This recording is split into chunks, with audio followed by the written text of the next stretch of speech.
guys, it's Alyssa with WTI, and if you're looking for a great set of indoor-outdoor curtain lights, these ones from Brightown are really beautiful. They're a really nice warm white glow, and they looked great outside for the backdrop of our food table at our bonfire. They look great by themselves, or you can add a curtain in front or behind to give a different effect. I really like the way that it looked with the curtain behind them. The light reflected really great off the white curtain and made it look like little balls of light. The design is absolutely genius.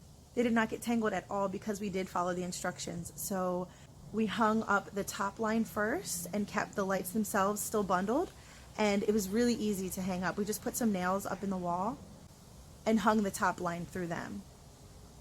And then we unraveled the lights individually, and we didn't have any problem with them tangling.